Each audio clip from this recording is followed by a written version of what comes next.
Brad Davison was huge down the stretch for Wisconsin as the Badgers picked up a key road win against Nebraska. Brad, I know the beginning of this year for you, a little bit of a transition because you were asked to do different things than you were asked to do during your freshman year. So when did it start to really click for you offensively this season? Yeah, it was a little bit of a transition moment for me early in the year. Going from the 1 to the 2 spot, just learning how to move out the ball and, create opportunities for myself, but also for others early in the season. I think kind of after the Marquette game, I kind of had a mindset change and a mindset flip that instead of waiting for opportunities, I had to go seek opportunities and not only create opportunities for myself, but also create opportunities for my teammates on the offensive end.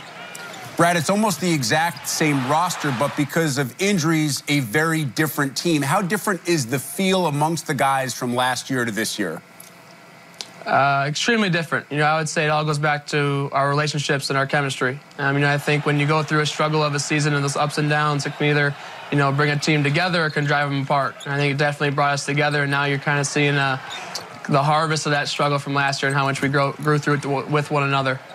When is this team at its best?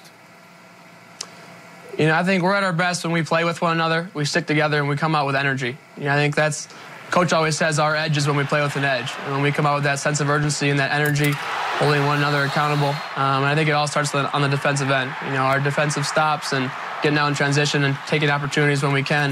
I think that's when we're definitely at our best. As sportscasters, we've started to run out of adjectives to describe what Ethan Happ does for this team. From a teammate perspective, what does Ethan do for your team? He's an All-American in every aspect of the word. Not only does he create opportunities for himself, but he makes the game a lot easier on all of us. Just because of the attention that he gets from the defensive end, his ability to pass and his ability to make plays. He's a playmaker. I think that's the best adjective you can do. Not only does he make plays for himself, but he makes plays on both ends of the floor that help our team win. Let's be honest, Brad, even though he puts up big numbers, he doesn't seem to draw the ire of opposing fans the way that you do. And that's probably because of the way you play, the energy and the emotion that you show when you play. Do you hear that from opposing crowds? And if so, does it motivate you? I'd be lying if I said I didn't hear it. It's definitely something that you hear and something you always see. But it's something that, I think it's a form of respect. Maybe they don't appreciate the way you play, but they enjoy watching you play and the way you play. I take it as a sign of respect. It definitely uses motivation and kind of fuel to the fire. But when it's all said and done, I try to block it out. I'm just trying to focus on helping my team win and controlling the things that I can control. I'm sure you have heard some pretty good one-liners from opposing crowds and fans. Do you have any that stand out, any that stick with you as such good trash talk that you couldn't forget it? I didn't necessarily hear it, but I would say the best story from this year is we were at Western Kentucky in a road game. And from the starting lineups on, every time I touched the ball, every time I subbed in, I was booed from the tip. And, it was unfortunate. My parents were sitting right next to the fan section.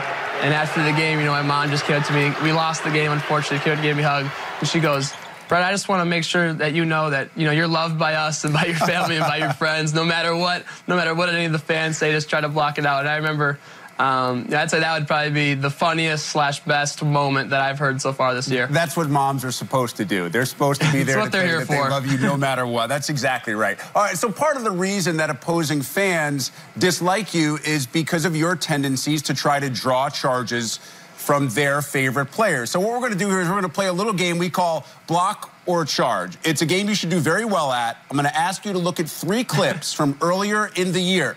We're going to stop those clips before you see the call made. So I'm going to ask you first if you remember the call the official made, and then second, if it was the right call. You ready?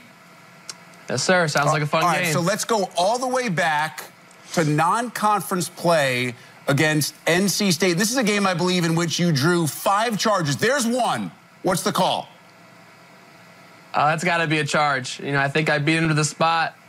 His shoulder's lowered and the arm extends. So I think whenever you can get that arm to extend, it's got to be a charge. That's the exact same thing that I saw when I saw that clip for the first time. Cannot extend that arm. That is absolutely an area of emphasis for the officials. 1 for 1. All right, game number 2 in conference play. This one's a little dicier. Don't know if you remember this. This came against Maryland on the road. Block or charge? I'm going to say personally, I'm going to say no call. I think I fell a little too early. I didn't take the contact in the chest, and I think it was called a block, if I remember. I think I fell too early on that one. It was, in fact, called a block. You remember correctly, so you're 2 for 2. And by the way, to your credit, when we all watched that one, we thought that perhaps it should have been a charge. But, yeah, you may have gone down a little too early. All right, the last one, also conference play against Northwestern. And this is intriguing because Vic Law doesn't actually have the ball when he runs into you. You remember this one? Yes, sir. I think that one's a charge. I think even though he doesn't have the ball, he's still on the offensive end. I think that's one where Vic probably should have jump stopped. It's a 2-on-1 break, so I didn't have a chance to stop the play. So that's really, worst comes to worst, they call it a block, and then they got to take the ball underneath under bounce. But I think that one's a charge because he kind of just ran me over there.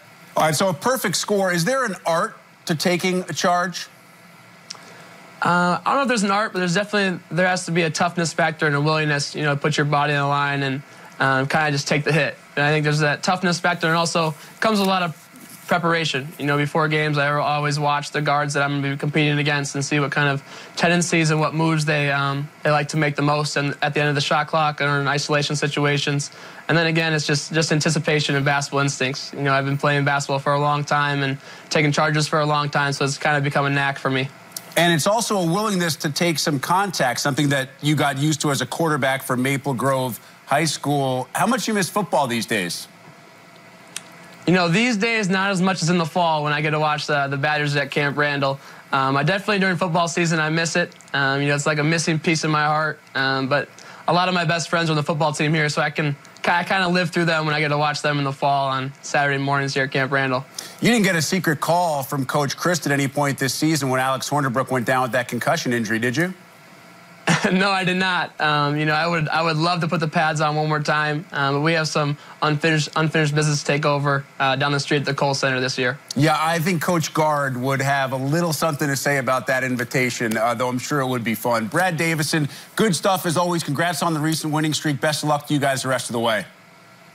Thank you, sir. We appreciate it.